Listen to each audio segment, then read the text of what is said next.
Bonjour à tous et bienvenue à l'entretien de France 24. Avec nous en plateau, Peter Harling, responsable de l'International Crisis Group à Damas, en Syrie. International Crisis Group, qui est une ONG multilatérale censée prévenir les conflits ou à défaut les analyser. Alors vous vivez depuis plusieurs années en Syrie, à Damas, en tout cas vous y séjournez régulièrement. À quoi ressemble en ce moment la vie quotidienne là-bas ?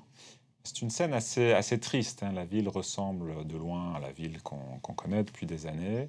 Mais il faut rajouter il faut rajouter à cette image des plumeaux de fumée sur toutes les banlieues aux alentours de Damas.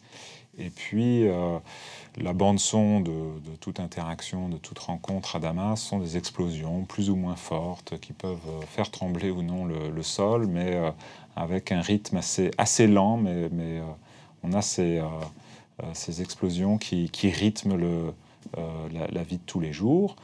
En centre-ville, la vie est à peu près normale, si ce n'est qu'il y a des checkpoints partout. Et les habitants de Damas mettent peut-être un peu trop d'énergie à vivre normalement, ce qui crée un climat très artificiel. D'après vous, ce conflit en Syrie peut durer longtemps encore ? Alors, c'est ma crainte. C'est-à-dire que le régime aujourd'hui est capable de mener des opérations militaires dans une bonne partie du territoire syrien, est progressivement en train de perdre du terrain, de battre en retraite. Notamment aux frontières. Alors notamment dans toutes les zones périphériques, au nord, à l'est et au sud, beaucoup moins à l'ouest. Il est très profondément enraciné dans la capitale. Le régime tient des quartiers commerciaux et résidentiels du centre-ville, mais aussi des quartiers majoritairement alaouites sur les hauteurs de Damas, et contrôle aussi un grand nombre de bases militaires sur cette montagne qui s'appelle Qassioun, à laquelle la capitale est adossée. Et tout ceci crée un périmètre assez vaste, facile à défendre, et à partir duquel le régime peut continuer à bombarder les banlieues dans lesquelles les groupes de l'opposition armée continuent à gagner du terrain. Alors, vous parlez de régime comme si c'était un bloc monolithique. En même temps, on a l'impression, de façon régulière l'impression qu'il y a quand même des failles. Je pense notamment au vice-président qui s'appelle donc Farouk Al-Shareh, qui, il y a peu de temps, s'est exprimé dans un journal libanais qui disait que finalement, il faudrait peut-être renégocier une sortie de crise. Donc finalement, une voix totalement discordante par rapport à la voix officielle, à la voix de Bachar al-Assad. Est-ce qu'il y a des failles dans ce régime ? La structure du pouvoir était très complexe, mais elle a eu tendance au cours du conflit, en 20 mois de combat, à se resserrer autour d'un noyau dur qui, lui, pour l'instant, ne montre aucun signe d'être sur le point de se fracturer ou d'imploser. L'opposition a tendance à beaucoup miser sur une sortie de crise relativement facile à ce conflit. Bachar négocierait les termes de son départ. Un coup d'État pourrait avoir lieu. Les Alaouites, qui composent une partie importante de l'appareil répressif du régime, seraient tentés de rentrer au village. Les Russes pourraient abandonner Bachar, etc. Pour l'instant, ce qu'on voit, c'est au contraire un régime qui conserve sa cohésion, un potentiel destructeur extrêmement important, et essentiellement parce que les gens qui le composent n'ont pas d'issue. Le régime les a pris au piège de ce conflit, et l'opposition se comporte en opposition d'éradicateur. Ne propose aucun avenir, en fait, aux gens qui combattent jour et nuit pour la survie du régime. Donc pour vous, l'option de Bachar al-Assad, par exemple, qui partirait en exil en Russie ou ailleurs, est totalement inenvisageable, ou en tout cas, il ne l'envisagerait pas, lui. Alors c'est possible, mais c'est possible qu'un jour, il décide que la partie est perdue. Je crois qu'on est encore assez loin de ce stade. Beaucoup de choses peuvent se passer d'ici là, et même si l'opposition remportait la partie, elle pourrait se retrouver face à une victoire à la Pyrrhus, régner sur un champ de ruines, ou pire encore, on peut imaginer de nouveaux conflits émerger dans le vide qui apparaît à mesure que le régime bat en retraite. C'est déjà le cas, on voit des tensions qui s'approfondissent au sein de la société, entre Arabes et Kurdes dans le nord, avec la communauté druze de Damas, avec évidemment les chiites. Il y a eu la destruction récemment d'un lieu de culte, d'une Husseiniya chiite à Jisr al-Shurur dans le nord-ouest. Beaucoup d'incidents se multiplient qu'il faut contenir et qu'on ne peut contenir que politiquement. Et on voit l'opposition investir toujours plus dans le rapport de force, plus que dans un retour à une logique politique. Tout à l'heure, vous parliez d'un champ de ruines et en préparant l'émission, vous me disiez c'est possible que le conflit dure, y compris dans la capitale, et qu'elle se transforme effectivement en véritable champ de ruines. Est-ce que vous pouvez m'expliquer ça un peu plus? C'est-à-dire que la plus grande ville du pays et sa capitale économique, pour ainsi dire, Alep, a été détruite en bonne partie, ainsi que la troisième ville, Homs, qui se situe dans le centre de la Syrie.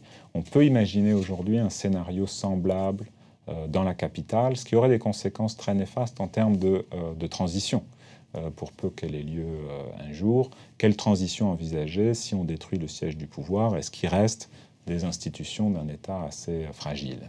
Alors, parlons maintenant de l'opposition. Une nouvelle coalition de l'opposition syrienne a été formée. Elle a été reconnue comme un interlocuteur légitime, le seul interlocuteur d'ailleurs légitime et représentatif du peuple syrien par notamment la France, mais également les États-Unis. Est-ce que vous estimez que cette instance, cette coalition est représentative, effectivement, et efficace et pourrait servir pourrait être un gouvernement de transition à terme? Alors, le problème auquel l'opposition en exil, l'opposition politique fait face, c'est que la légitimité dans le camp anti-régime est détenue par les combattants sur le terrain, ceux qui sont en première ligne dans cette lutte face au régime, ceux qui payent le prix, ceux qui ont des martyrs. Et ces composantes de l'opposition, donc l'opposition armée, se radicalisent à mesure que le conflit dégénère. Et l'opposition en exil s'aligne, ou aligne ses positions sur les émotions ou sur les intérêts de cette composante de la société syrienne, tout en prétendant devenir le seul représentant légitime de la société dans son ensemble. Mais ça, ce n'est pas prendre en compte, évidemment, le point de vue des gens qui soutiennent encore le régime, pas nécessairement parce qu'ils... Qui sont nombreux, d'après vous, encore? Pas nécessairement nombreux, mais suffisamment... c'est une composante suffisamment large de la population pour ne pas pouvoir être ignorée. Il y a beaucoup de gens, par contre, au sein de cette société qui ne savent pas qui ils détestent plus, de l'opposition ou du régime. Ils sont très ambivalents, ne voient ni l'un ni l'autre offrir une quelconque sortie de crise qui ne passerait pas par la destruction du pays, et aimerait voir ces deux extrêmes, si vous voulez, en revenir à la politique et faire une proposition, que ce soit une proposition de négociation ou au moins articuler une vision pour l'avenir. Pour l'instant, l'opposition en exil ne prend pas position sur des questions clés, par exemple, que faire de l'armée, étant donné le rôle qu'elle a joué dans ce conflit. Faut-il réformer l'appareil de sécurité ou renvoyer tout le monde à la maison? Peut-on prévenir des purges au sein de la bureaucratie d'État? Quelle place les Alaouites auront dans cette société à l'avenir, etc., etc. Il y a beaucoup de sujets critiques sur lesquels l'opposition doit prendre des positions qu'elle préfère reporter en fait au lendemain de la chute du régime. On verra tout ça après. Alors vous disiez tout à l'heure que sur le terrain, vous aviez l'impression que les combattants ou l'opposition armée se radicalisaient. On parle beaucoup de groupes djihadistes, notamment du groupe Al-Nosra, un groupe qui a été classé comme terroriste par les États-Unis.